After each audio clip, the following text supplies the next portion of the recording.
Grant, you need to step back and let the grown-ups handle this. Chadwick Albright said it right there in Conference Room C at the Pentagon, in front of Colonel Beatrice Hawthorne and 3 Air Force acquisition officers. I had been explaining technical specifications for our primary radar upgrade proposal when Chadwick walked in 20 minutes late, straightened his tie, and hijacked my presentation. My name is Grant Prescott. I am 49 years old, managing defense contracts for 20 years after serving in the United States Navy.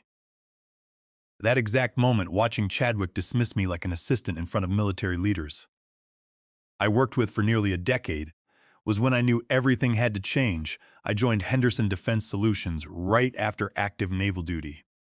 During my final 8 years in uniform, I handled specialized procurement logistics in sector environments the Pentagon does not discuss publicly. Lyle Henderson, the company founder, hired me himself back then. Lyle told me straight out that he needed a seasoned professional who understood how federal defense contracts actually operated in real-world practice. During those early years, I put in exhausting hours.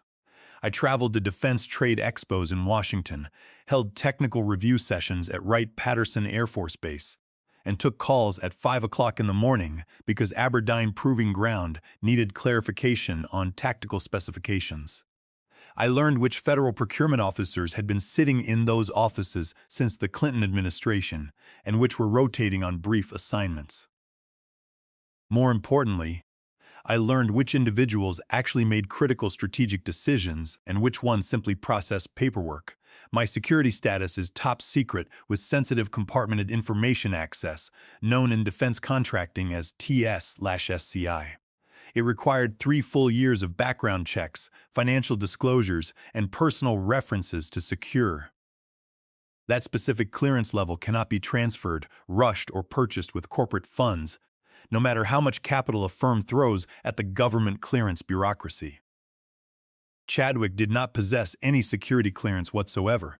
He could not legally access half the files for the defense programs he was supposedly overseeing. For 17 years, I worked directly alongside Lyle Henderson. Every Monday morning at 7 o'clock, we sat in his corner office reviewing contract pipelines, renewal timelines, and client satisfaction metrics. Lyle understood what was required to keep federal government clients confident. He used to tell me that winning a federal contract was never about submitting the absolute lowest bid on paper. He emphasized that it was entirely about deep trust, operational continuity, and specialized technical expertise governed by Federal Acquisition Regulation 48 CFR. Section 9.104, which regulates key personnel technical responsibility, then came corporate restructuring 2 years ago. Lyle announced that the company was expanding rapidly and brought in Chadwick Albright from commercial real estate, brandishing a Master of Business Administration from Vanderbilt University. Lyle described it as bringing strategic business discipline to government contracting. The fundamental reality about Chadwick was that he had never been wrong about anything in his entire life, at least not within his own mind. During his very first week, Chadwick asked me for a breakdown of our federal government portfolio. I spent 3 full days compiling a detailed presentation covering 14 active contracts, 22 upcoming opportunities, and my 2-decade network. He listened for 20 minutes, checked his phone twice, and asked if we could streamline staff overhead and bid lower to win more volume. That conversation should have been my immediate warning sign. My wife Diane and I discussed his attitude over dinner. Diane could see how frustrated I was growing, but we had financial realities to consider. Our daughter Clara was finishing her junior year at James Madison High, preparing to apply to private universities. Our son Mason was a freshman playing varsity football. Our home mortgage still had $285,000 remaining on the principal balance. With college tuition looming, changing corporate jobs did not feel like a prudent decision. Diane suggested giving Chadwick a fair chance, hoping he would eventually learn how specialized defense contracting functioned. Over the following 2 years, I watched Chadwick take credit for every successful proposal while remaining as far away as possible from actual technical labor. When Colonel Beatrice Hawthorne called with technical queries regarding the primary radar program, she explicitly requested to speak with me. When engineers at Huntsville wanted to discuss hardware integration, they scheduled meetings around my calendar, not Chadwick's. Yet in executive board sessions, Chadwick presented every milestone as his personal strategic vision. Last month, I overheard him telling Lyle Henderson that the government division was finally operating like a professional business unit, implying that 17 prior years of steady revenue growth had been nothing more than an amateur operation. That brings us back to the disaster in Conference Room C at the Pentagon. Colonel Beatrice Hawthorne had specifically requested this classified technical briefing regarding the AN/FPS 132 radar upgrade proposal. It was a $47 million contract spanning 4 years, involving sensitive technology integration that required a presenter with both deep engineering background and active TS/SCI clearance. I spent 8 full months crafting this technical proposal. Chadwick showed up 20 minutes late because he had been stuck in traffic coming from a networking lunch in Georgetown. He strutted into the secure conference room, apologized to Colonel Hawthorne for the delay, and then looked directly at me and told me I could sit down and let him take over the presentation. Colonel Hawthorne immediately raised her hand and stated firmly that they had specifically requested Grant Prescott to deliver the presentation due to technical complexity. Chadwick gave his smooth corporate smile and replied that while he appreciated Grant's technical input, he believed the military officers would find his strategic overview far more valuable.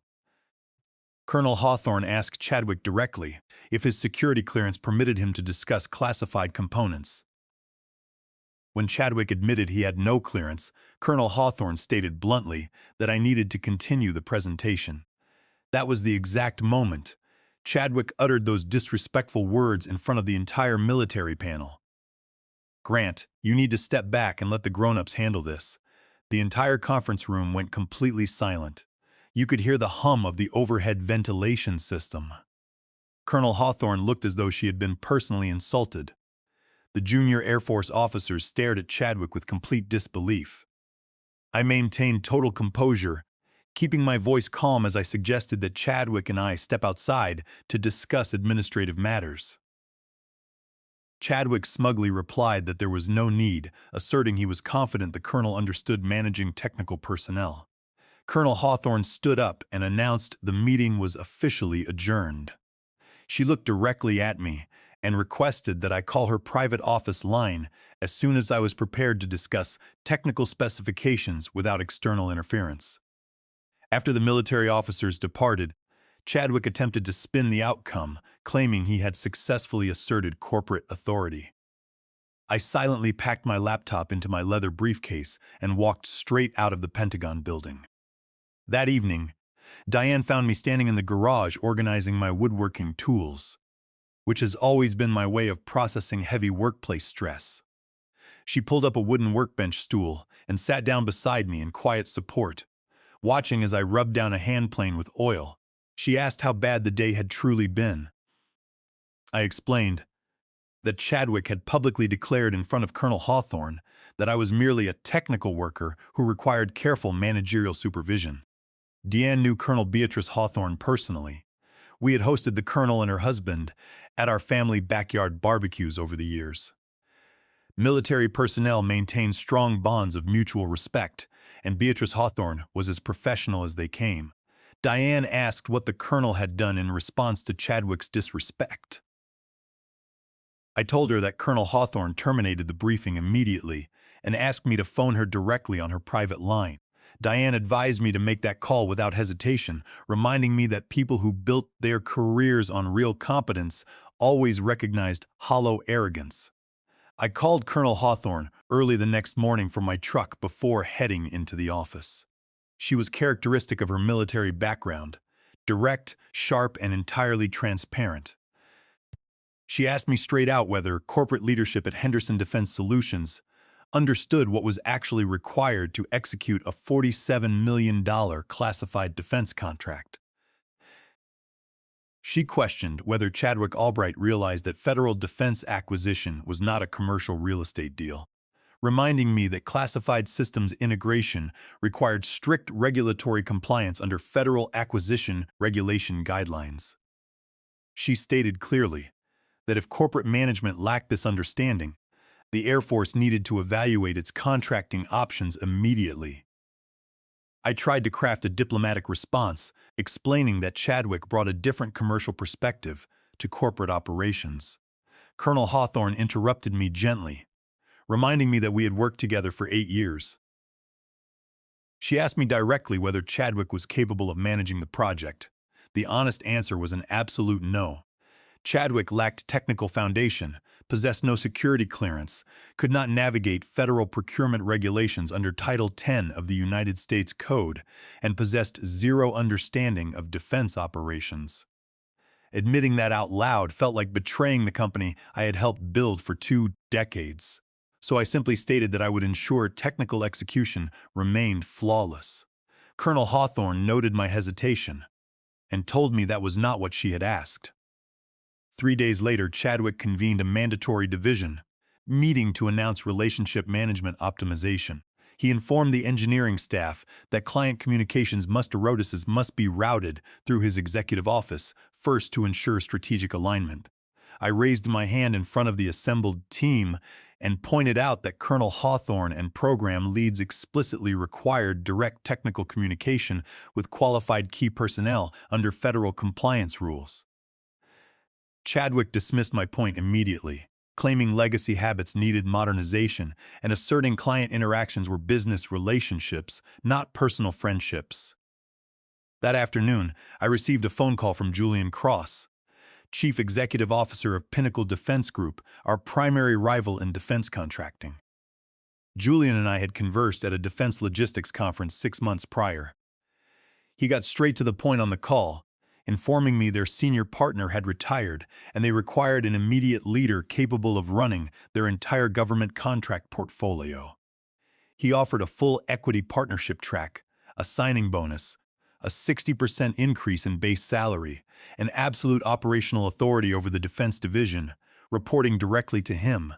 After hanging up the phone, I sat quietly in my truck in the corporate parking lot for 20 minutes with the engine running.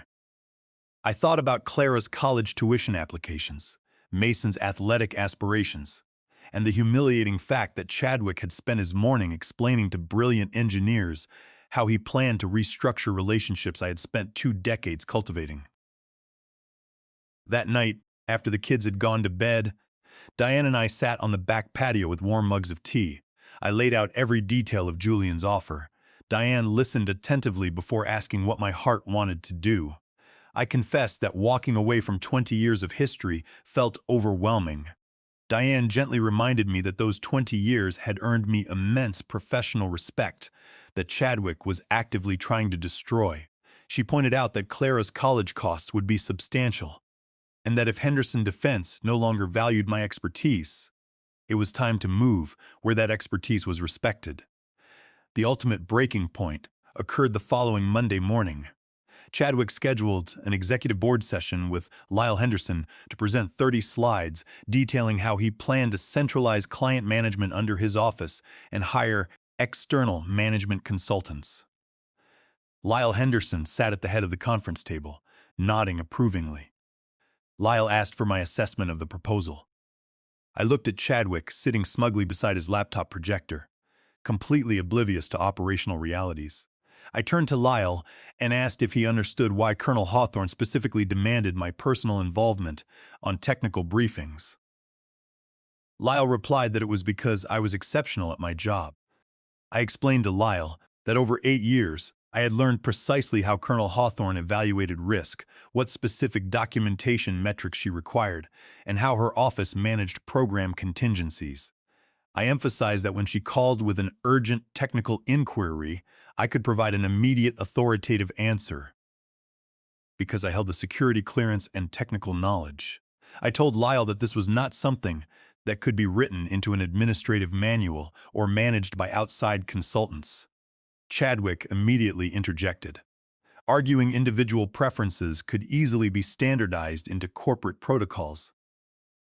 I turned to Chadwick and asked him if he had ever briefed a classified defense proposal to a panel of Air Force colonels. Chadwick shifted uncomfortably and admitted he had not.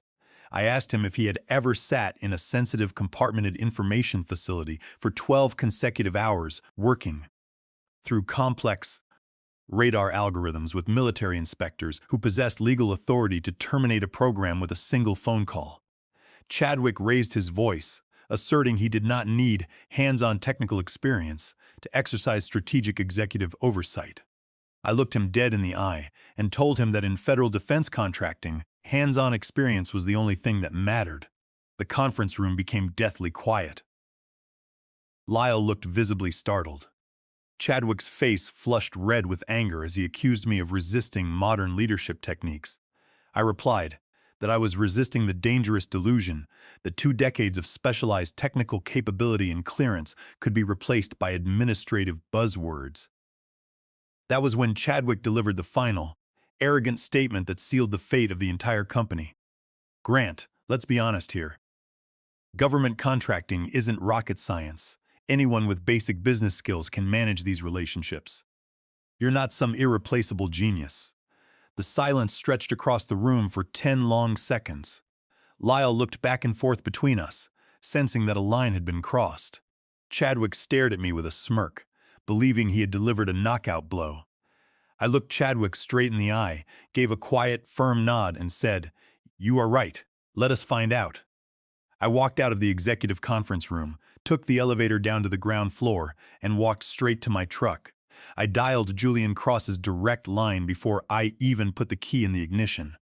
When Julian answered, I asked if the partnership offer at Pinnacle Defense Group was still available.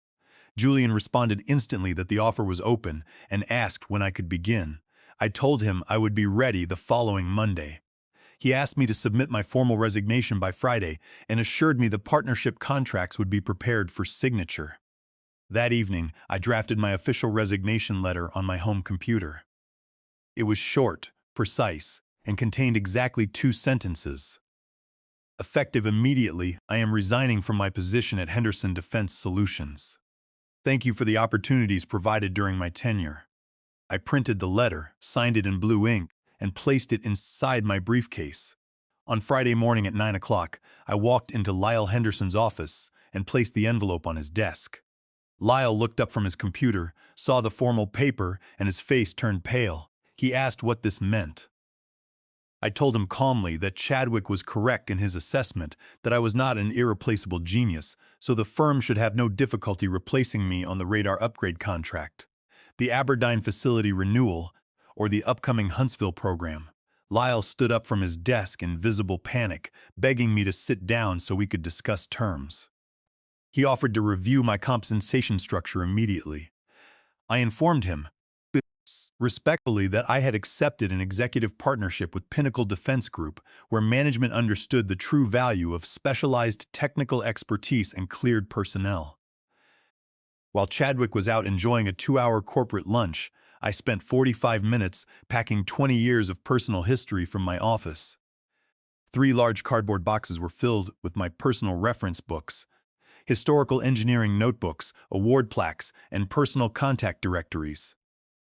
I left all proprietary corporate files untouched on the company's servers, fully complying with legal protocols, but the real assets, the deep professional relationships built on 20 years of integrity, walked out the front door with me. As I was loading the final box into the bed of my truck, Chadwick pulled into the parking lot in his sports car. He stopped and watched me silently from 20 yards away. For the first time since he had joined the firm, he looked uncertain, perhaps realizing that his theoretical business models were about to be tested against harsh operational reality. My mobile phone buzzed as I turned onto the highway, heading toward Pinnacle Defense Group's headquarters. It was a direct text message from Colonel Beatrice Hawthorne asking if I had time for an urgent call regarding the radar project timeline. I pulled over into a quiet parking area and phoned her back. I informed Colonel Hawthorne immediately that, as of that morning, I was no longer employed by Henderson Defense Solutions. There was a brief pause on the line before she asked if I was still personally available to discuss the radar project technical requirements. I told her that I had just joined Pinnacle Defense Group as an executive partner. Colonel Hawthorne spoke with total clarity. She informed me that Chadwick Albright had called her office, attempting to assume direct management of the radar program. She stated flatly that Chadwick lacked required security clearance, possessed zero technical understanding, and had demonstrated terrible professional conduct at the Pentagon. She announced that under Federal Acquisition Regulation 48 CFR, Section 9.104, Henderson Defense Solutions no longer satisfied mandatory key personnel technical qualifications. She then informed me that she was immediately initiating formal procedures to recommend a sole source technical contract transfer of the $47 million program to Pinnacle Defense Group, designating me as primary technical lead. She asked if Pinnacle possessed operational capacity to assume the contract immediately. I looked at the Pinnacle corporate building ahead of me and confirmed that we were fully prepared to execute. That evening at 6 o'clock, while I was sitting at the kitchen island helping Mason work through advanced algebra problems, my phone rang. It was Lyle Henderson. I answered on speakerphone so Diane could hear. Lyle's voice was tight with anxiety. He urged me to talk rationally, stating that Colonel Hawthorne had officially informed his office that the Air Force was terminating negotiations on the $47 million radar upgrade contract. Unless I was personally managing technical execution. I reminded Lyle that he had put Chadwick in charge of government relationships that Chadwick had never built, in an industry he did not understand, with military clients who did not trust him. Lyle argued that Chadwick held an MBA from Vanderbilt and understood modern corporate structure. I explained to Lyle that federal defense contracting was an ecosystem built entirely on personal credibility, technical competence, and security clearances earned under federal law. I pointed out that Chadwick possessed no clearance to view classified specifications necessary to answer Colonel Hawthorne's technical queries, and that no amount of general business training could substitute for actual engineering capability. Lyle paused for a long moment before asking what it would take to bring me back.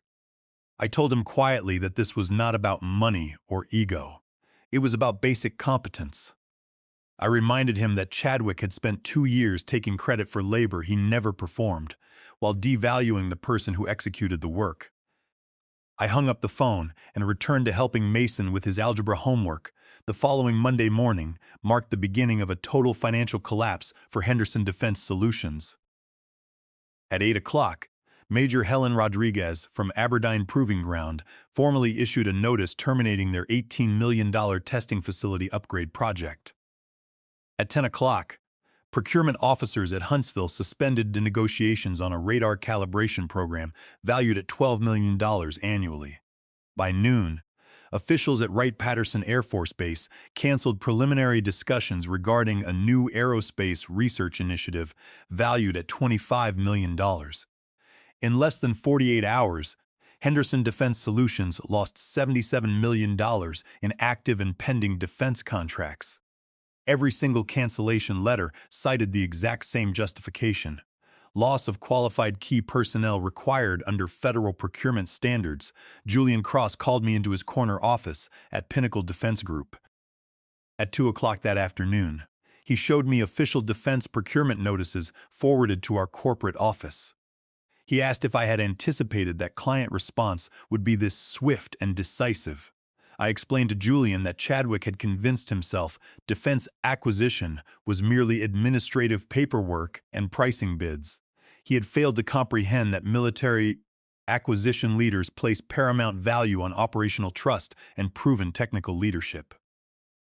I noted that when corporate leadership told an employee he was easily replaceable, they had better make sure that their clients shared that same belief.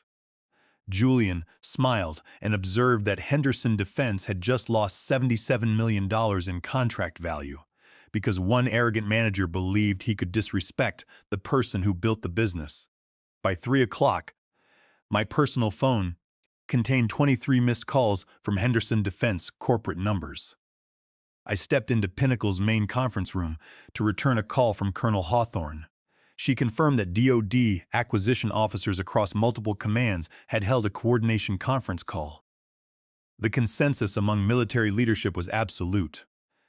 They contracted with qualified individuals who possessed proven integrity and clearance, not with empty corporate letterheads. Sitting in that conference room, looking out over the city skyline, I realized a fundamental truth about specialized industries. For 20 years, I had assumed I was merely an employee building value for a corporation. The reality was that professional value resided within my personal expertise and client trust, and the corporation had merely provided administrative framework. Now, that value was positioned exactly where it belonged. By Wednesday of my first week at Pinnacle Defense Group, the structural collapse of Henderson Defense Solutions was accelerating rapidly. Julian Cross called me into his office to review a strategic folder containing formal requests for proposals that had just been submitted to Pinnacle by federal procurement offices.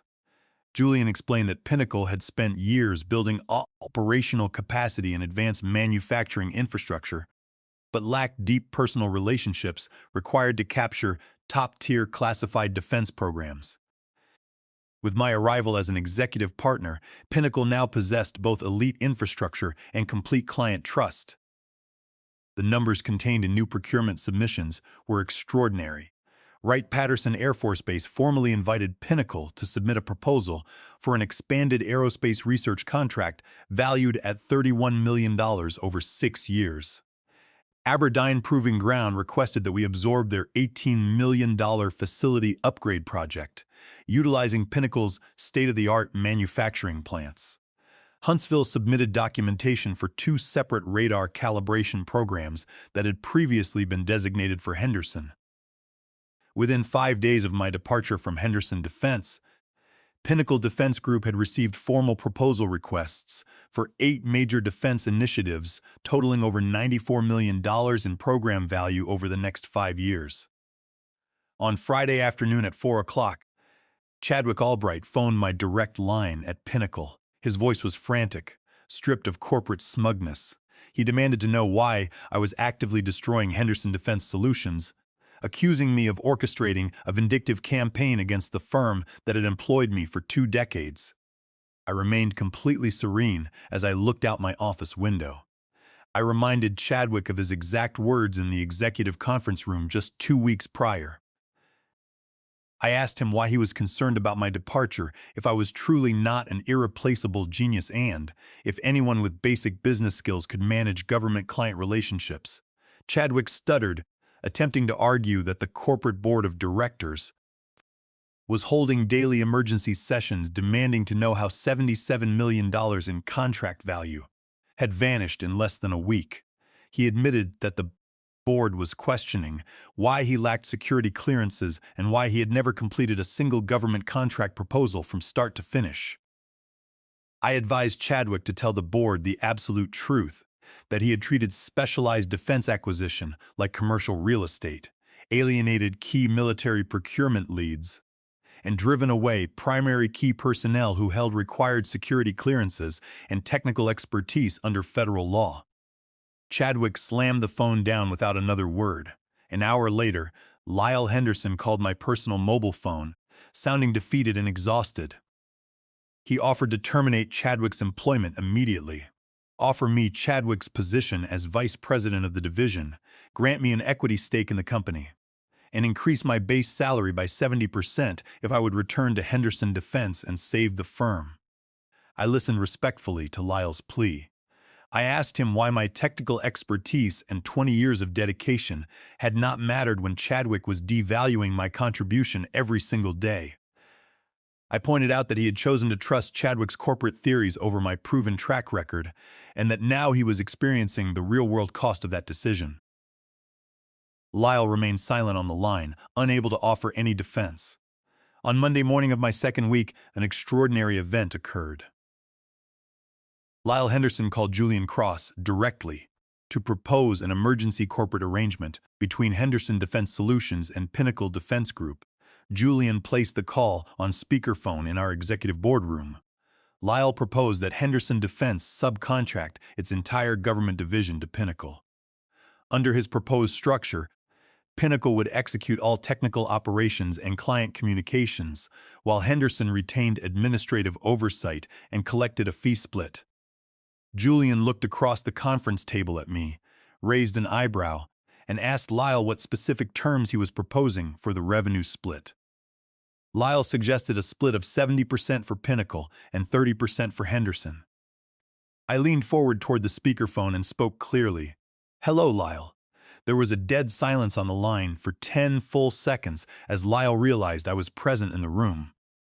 He breathed heavily before saying that he should have anticipated I would be part of the negotiations. I informed Lyle directly that every single government-client relationship he was attempting to license or subcontract to Pinnacle belonged to my personal professional standing. I explained that military acquisition leads, including Colonel Hawthorne and Major Rodriguez, had explicitly refused to work with Henderson's administrative structure. Julian then took over the conversation, presenting Pinnacle's firm counteroffer. He informed Lyle that Pinnacle Defense Group would evaluate acquiring Henderson's remaining physical division assets, office leases, and technical equipment at fair market liquidation value. However, all client contracts, technical proposals, and key personnel relationships would remain exclusively with Pinnacle and Grant Prescott. Lyle protested weakly, stating that such an asset acquisition would completely liquidate Henderson's government contracting division.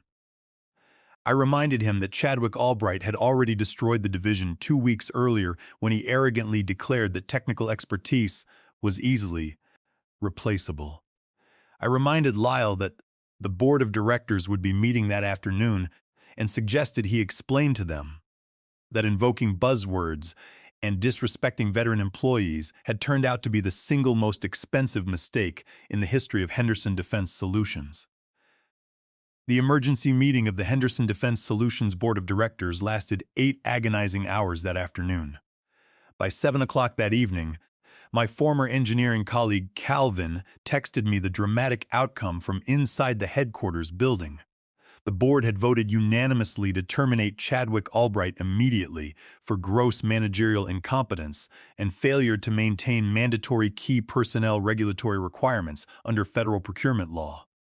Furthermore, because the company had suffered an immediate loss of $77 million in contract revenue, Henderson Defense was forced to formally issue statutory notices under the Worker Adjustment and Retraining Notification Act, commonly known as the Warnin Act, under Title 29 of the United States Code Section 2101.